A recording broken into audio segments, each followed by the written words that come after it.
दोस्तों, कैसे हो आप सब। एक बार फिर से स्वागत है द ब्लडी मैन की नई स्टोरी में। वैसे तो भूतिया कहानी सुनना किसे पसंद नहीं है, लेकिन आज की ये जो कहानी है ये एक ऐसी वैसी कहानी नहीं है, बल्कि ये एक रियल घटना है। ये कहानी है राघव नाम के एक ऐसे शख्स की जिसको किसी इंसान से नहीं बल्कि एक चुड़ैल से प्यार हो जाता है। तो चलिए सुनते हैं कि आखिर क्या थी राघव की कहानी। ये बात है लखनऊ की, जहाँ सर्द रातों में जब गोमती नदी के किनारे कोहरे की चादर बिछी होती थी, राघव अक्सर अकेले ही टहला करता था। वह एक शांत स्वभाव का लेखक था जिसकी कल्पनाएं अक्सर भूतिया कहानियों में विचरण करती थी।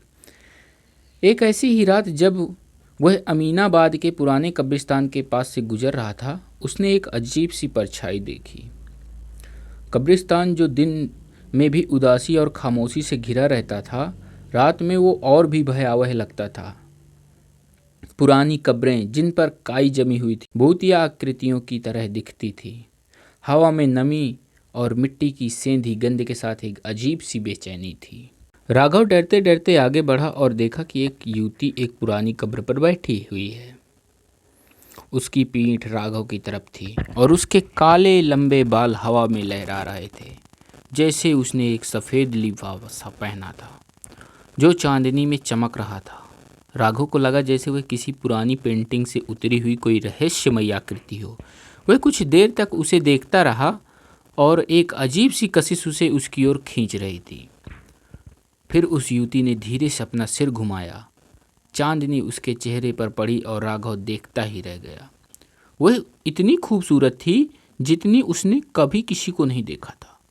उसकी आंखें गहरी और रहस्यमयी थी, जिसमें एक अजीब सी उदासी तैर रही थी। उसके होंठ पतले और नाजुक थे, जिन पर एक हल्की सी मुस्कान थी।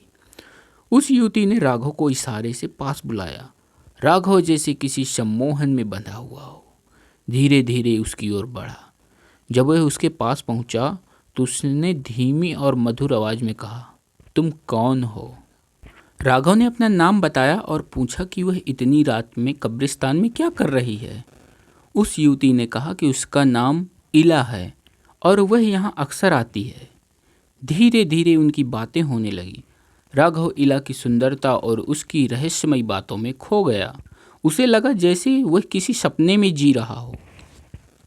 अगली कई रातें राघव ने इला के साथ कब्रिस्तान में ही बिताई। उन्हें एक दूसरे से प्यार हो गया। राघव को इला की हर बात अच्छी लगती थी, उसकी खामोशी भी और उसकी बातें भी। लेकिन इला के बारे में कुछ और अजीब था। वह कभी भी सूरज की रोशनी में नहीं मिलती थी और वो हमेशा रात में ही आती थी।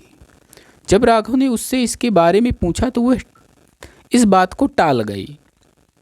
लेकिन एक रात जब पूर्णिमा का चांद अपनी पूरी रोशनी बिखेर रहा था, राघव ने इला से शादी करने के लिए कहा। इला ने उसकी आंखों में देखा और एक गहरी सांस ली। फिर उसने कहा, राघव, मैं तुम्हें सच बताना चाहती हूँ। मैं वैसी नहीं हूँ जैसी तुम सोचते हो। उस रात इला ने राघव को अपनी कहानी सुनाई। सदियों पहले वह एक खूबसूरत युवती थी जिसे एक जादूगर से प्यार हो गया था। लेकिन उस जादूगर ने उसे धोखा दिया और उसकी आत्मा को इस कब्रिस्तान में बांध दिया। वह ना तो पूरी तरह से जीवित थी और ना ही पूरी तरह से मृत। वह एक चुड़ैल थी जो रात में ही अपनी कब्र से निकल सकती थी। राघव यह सुनकर डर गया, लेकिन उसका प्यार इला के लिए कम नहीं हुआ। उसने कहा, मुझे परवाह नहीं है इला, मैं तुमसे प्यार करता हूँ, चाहे तुम कुछ भी हो। इला की आंखों में आंसू आ गए। उसने कहा, तुम नहीं समझते राघव, मेरा प्यार तुम्हारे लिए खतरा बन सकता है। मैं तुम्हें वह जिंदगी नहीं दे सकती हूँ जो तुम डिजर्व करते हो। लेकिन राघव नहीं माना। उसने कहा कि वह उसके साथ हर खतरा मोल लेने को तैयार है। इला ने मजबूर होकर उसकी बात मान ली। उनकी शादी कब्रिस्तान में हुई, चांद और तारों की रोशनी में। राघव ने सोचा कि उसकी जिंदगी अब खुशियों से भर जाएगी, लेकिन उसे नहीं पता था कि उसने किस भयानक जाल में कदम रखा है।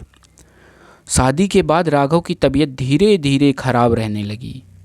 उसे हमेशा थकान होती थी और उसका शरीर कमज़ोर होता जा रहा था। गांव के एक बूढ़े हकीम ने बताया कि उस पर किसी बुरी शक्ति का साया है। एक रात राघव ने इला को एक अजीब सा पेय पीते हुए देखा। जब उसने पूछा कि तुम ये क्या कर रही हो, तो इला ने टाल दिया, लेकिन राघव को शक हुआ। उसने छिप कर देखा तो पता चला कि इला हर रोज़ उस पेय में कुछ मिलाकर पीती है। एक दिन राघव ने वह बचा हुआ पेय चुपके से पी लिया। उसे तुरंत चक्कर आने लगे और उसकी सांसें भारी होने लगी। उसे एहसास हुआ कि इला उसकी जीवन शक्ति चूस रही है ताकि वह जिंदा रह सके। उस रात जब उसके पास इला आई तो राघव ने उससे सच पूछा। इला टूट गई और उसने कबूल किया कि उसे जिंदा रहने के लिए किसी जीवित इंसान की ऊर्जा की ज़रूरत होती है और वह नहीं चाहती थी कि राघव मरे, लेकिन उसके पास कोई और चारा भी तो नहीं था। राघव का दिल टूट गया। जिस औरत से उसने इतना प्यार किया वही उसकी मौत का कारण बन रही थी। उस रात राघव ने फैसला किया, अगली सुबह जब वह सूरज की पहली किरणें कब्रिस्तान पर पड़ी, राघव ने इला से कहा कि वह उससे दूर जा रहा है। इला ने उसे रोकने की कोशिश की, लेकिन राघव नहीं रुका। जैसे ही उसने कब्रिस्तान की सीमा पार की, उसे एक अजीब सी राहत महसूस हुई। धीरे धीरे उसकी तबीयत सुधरने लगी, लेकिन वह इला को कभी नहीं भूल पाया। वह खूबसूरत चुड़ैल जिसने उससे प्यार किया और उसकी जान लेने की कोशिश की, हमेशा उसकी यादों में बसी रही। हर सर्द रात जब वह गोमती नदी के किनारे टहलता, उसे अमीनाबाद का पुराना कब्रिस्तान और उसमें बैठी हुई वह रहस्यमय युवती याद आ जाती। वह जानता था कि उसका प्यार एक भयानक कहानी थी जो हमेशा उसके दिल में एक अनसुलझे दर्द की तरह जिंदा रहेगी। सो दोस्तों, कहानी कैसी लगी कमेंट सेक्शन में ज़रूर बताना, और हाँ, चैनल को सब्सक्राइब कर लेना, क्योंकि द ब्लडी मैन इसी तरीके की नई नई डरावनी कहानी, रियल स्टोरी अपने इस यूट्यूब चैनल पर लाता रहता है।